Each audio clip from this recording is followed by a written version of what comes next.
नमस्कार, मेरा नाम है डॉक्टर पुरु धवन और आज इस वीडियो में हम बात करने वाले हैं स्टिफनेस के बारे में। पैरालिसिस पेशेंट की मैक्सिमम केसेस के अंदर हमें स्टिफनेस देखने को मिलती है।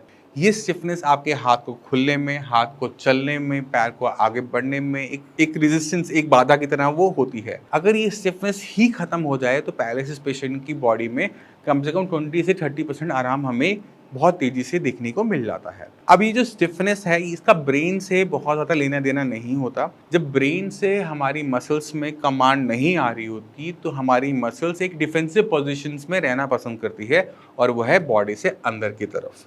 क्यों? क्योंकि अगर मेरा हाथ खुला रहेगा तो वो किसी न किसी चीज़ में अटकता रहेगा। तो बॉडी क्या करती है, एक डिफेंसिव पोजीशन में अपने हाथ को ले आती है, वो होती है स्टिफनेस के साथ, टाइटनेस के साथ। तो अगर आप किसी पेशेंट का हाथ खोलने की कोशिश करो और बहुत दम लग रहा है तो यानी स्टिफनेस है। आप उंगलियां नहीं खुल रही हैं, स्टिफनेस है। पैर बहुत अकड़ के चल रहा है, स्टिफनेस है।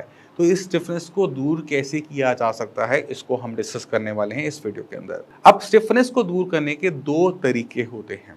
पहला है कि हम क्या एक्सरसाइज कर रहे हैं और मसल्स को हम क्या दे रहे हैं। हमारी जो मसल्स हैं वो टेम्परेचर को लेके सेंसिटिव होती हैं। अगर आप अपने आप को ठंड में पाते हैं, बहुत उसमें ठंड में रहते हैं, तो क्या होता है, हमारी मांसपेशियां अक्सर अकड़ी रहती हैं, हम ऐसे टाइट बने रहते हैं और जब हम खोलते हैं तो ऐसे लगता है स्टिफनेस, बहुत स्टिफनेस हो रही है बॉडी में। गर्मी के मौसम में हमारी मांसपेशियां लटकी रहती हैं क्योंकि टेम्परेचर की वजह से। तो हमारी जो मांसपेशियों को जो गर्माहट देने पे मांसपेशी ढीली पड़ जाती हैं। अब हम मांसपेशियों को किस तरह से गर्म कर सकते हैं उस पर भी हम बात कर लेते हैं।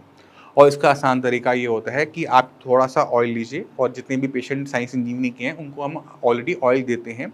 और उसका काम क्या होता है कि जब हम उसे लगाएं, रब करें तो हीट जनरेट हो, है ना। हीट जब जनरेट होती है तो हीट नीचे की तरफ मांसपेशियों तक जाती है और हमारा हाथ जो टाइट था वो ढीला ढीला ढीला होना शुरू हो जाता है। मगर जब हम हीट से अप्लाई करते हैं तो हीट वहाँ पे परमानेंट तो बनी नहीं रहती। जैसे ही हीट ख़त्म होती है वो वापस स्टिफनेस आनी शुरू होती है। तो ऑयल से हमें फ़ायदा क्या होता है, स्टिफनेस को दूर करना टेम्परेरी होता है, बट हमें चाहिए परमानेंट, कि अगर हम ऑयल की मसाज ना भी करें तो भी हमारी जो स्टिफनेस है वो ना आए। तरीका है मेडिसिन। ब्रेन अगर कनेक्टिविटी अपनी अच्छी मसल्स के साथ बना के रखता है, कॉन्टिन्यूसली करंट फ्लो करवाता रहता है, तो जैसे मेरे हाथ की मूवमेंट हो रही है वैसे आप लोगों की भी मूवमेंट होनी शुरू हो जाएगी। क्योंकि जब पैरालिसिस हुआ था तो ब्रेन के अंदर क्लॉट आया था, नस फटी थी, तो ब्रेन का एक हिस्सा जो मेरे हाथ को पैर को चलाता था पहले, वो बंद हो गया। अब वो कम काम कर रहा है या वो बंद हो गया है, तो इसकी वजह से क्या हुआ, कनेक्टिविटी खत्म हो गई और इस वजह से मसल्स स्टिफ हो गई। तो हमने क्या करना है, ये कनेक्टिविटी वापस लेकर आनी है, चाहे उस हिस्से से चाहे किसी और हिस्से से। अगर कनेक्टिविटी हमारी आ जाती है तो हमारी स्टिफनेस दूर हो जाएगी। तो ब्रेन के अंदर जो ब्रेन को बनाता है वो होते हैं न्यूरॉन सेल्स। ये जो न्यूरॉन सेल्स होते हैं, अगर हम पैदा हुए हैं, जिस दिन हम पैदा हुए, मान लो हमारे ब्रेन के अंदर 1 करोड़ सेल थे, तो पूरी लाइफ के अंदर वो 1 करोड़ एक नहीं हो सकते। क्यों? क्योंकि ये अपने साइज में तो बड़े हो जाते हैं, ये अपना नेटवर्क तो बहुत सॉलिड कर लेते हैं, बट ये अपनी संख्या नहीं बढ़ा पाते। ठीक है, तो हमने क्या करना होता है कि हमने इनका विकास करवाना होता है एक पैरालिसिस पेशेंट के अंदर। और ब्रेन के अंदर न्यूरॉन सेल के विकास का जो नाम है उसे हम कहते हैं न्यूरोप्लास्टिसिटी। क्योंकि ब्रेन के सेल तो पैदा होते समय भी मान लो 1 करोड़ थे और हमारे अब तक भी 1 करोड़ ही हैं, बट हमने चीज़ों को करना सीखा है। हम जब पैदा हुए थे ना चल पाते थे, ना बोल पाते थे, ना हमें ABCD आती थी। हमने जब चीज़ों को पढ़ना शुरू किया, सीखना शुरू किया, तो हम उसे सीख पाए। कैसे सीख पाए? हमारे ब्रेन ने सीखा। ब्रेन के अंदर किसने सीखा? न्यूरॉन सेल्स ने सीखा। अब न्यूरॉन सेल्स जब विकास करते हैं तो कैसे विकास करते हैं, ये जो सेल्स है आपस में एक दूसरे से बात करते रहते हैं, कनेक्शन बनाते हैं।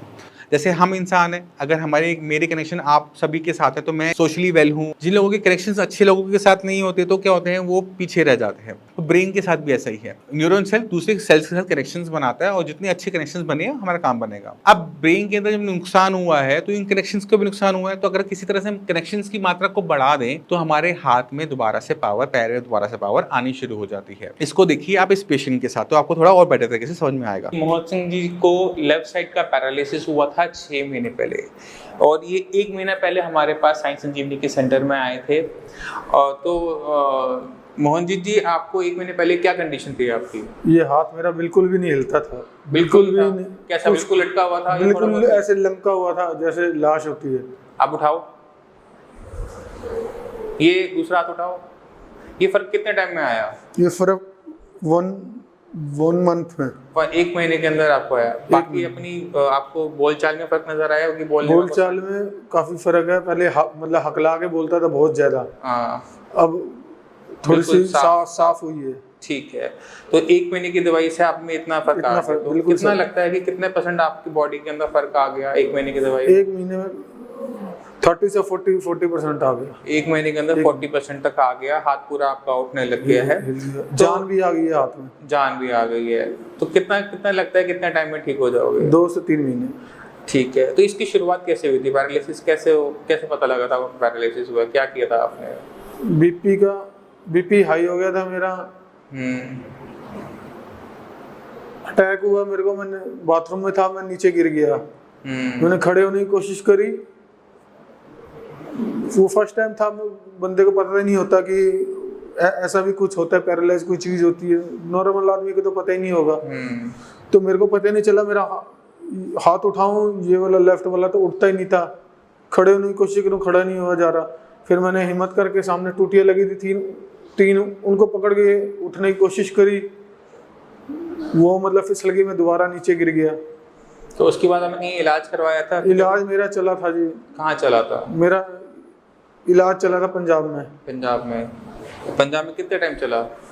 वहाँ 25 दिन चला था। उसके बाद 4-5 महीने में चला होगा ना वो? हॉस्पिटल में चला था वो। ठीक है। उसके बाद महीने भर बाद मैं यहाँ आ गया दिल्ली। मैं दिल्ली का ही रहने वाला हूँ। दिल्ली वापसी आ गया। उसके बाद मैंने वहाँ दिखाया जेबी पंथ में। जेबी पंथ में मेरे को 5 महीने मैंने वहाँ दिखाया। मेरे को कुछ फर्क नहीं दिखाई दे रहा था। तो फर्क नहीं आया। और यहाँ 1 महीने में मेरे को गाड़ी बहुत तेजी से चलने लग गई। बहुत फर्क मिल रहा है, बहुत ज्यादा।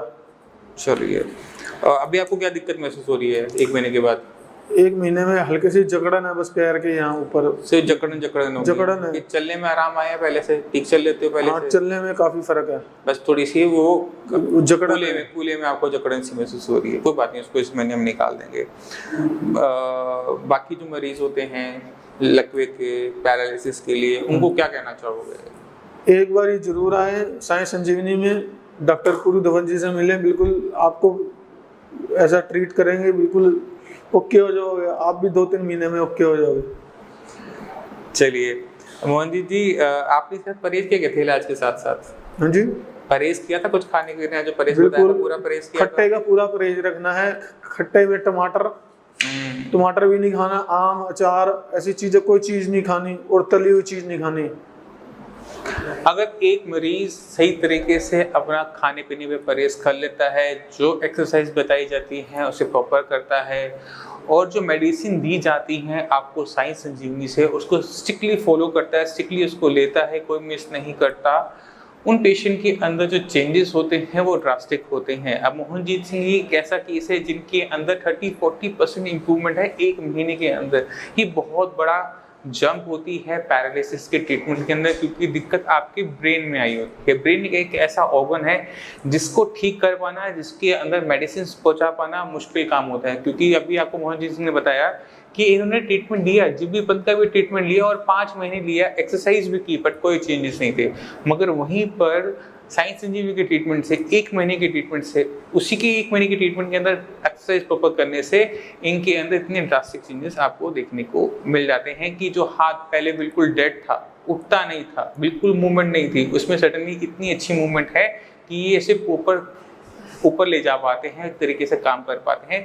अभी 1 ही महीना हुआ है, नेक्स्ट मंथ तक जहाँ तक है इनके हम पूरी फंक्शनिंग वापस लेकर आ जाएंगे। तो मैं मोहन जी मैं आपका धन्यवाद करना चाहता हूँ। तो इस पेशेंट में सुधार कैसे हुआ? क्योंकि हमने उनके ब्रेन पे काम किया, उनकी न्यूरोप्लास्टिसिटी पे काम किया, और हमने एक दोबारा से कनेक्शंस को सुधारा और पेशेंट में आराम आना शुरू हो गया। तो इस वजह से भी स्टिफनेस चली जाती है। तो आपको समझने की ज़रूरत है कि स्टिफनेस का हमें टेम्परेरी सॉल्यूशन तो अच्छा लगता है बट वो परमानेंट नहीं होता। आप टेम्परेरी करो, हम भी देते हैं, बट आपको साथ में परमानेंट को भी बिल्डअप करना चाहिए, क्योंकि कभी ना कभी जाकर आपको ऑयल की मसाज छोड़नी पड़ती है, आप छोड़ देते हो या आपको लगता है कि मुझे आराम नहीं आ रहा तो आप उसको इग्नोर कर देते हो। तो पैरालिसिस पेशेंट को अपनी मांसपेशियों में स्टिफनेस को दूर करने के लिए टेम्परेरी और परमानेंट सॉल्यूशन दोनों पे एक साथ काम करना चाहिए। टेम्परेरी आपको मूवमेंट अभी फट ला के दे देगा, बट परमानेंट बनाएंगे तो हमें अगर हम मालिश छोड़ भी देते हैं, मसल्स को हीटअप करना भी छोड़ देते हैं, तो भी हमारा आराम जाता नहीं है। तो आप समझ गए होंगे कि किस तरह से हम स्टिफनेस को दूर कर सकते हैं। फिर भी आपके माइंड में कोई भी डाउट है, कुछ भी पूछना चाहते हैं, टीम अवेलेबल है, उनसे आप बात कीजिए, वो आपकी पूरी हेल्प करेंगे इस पैरालिसिस की बीमारी में आपको आराम देने में।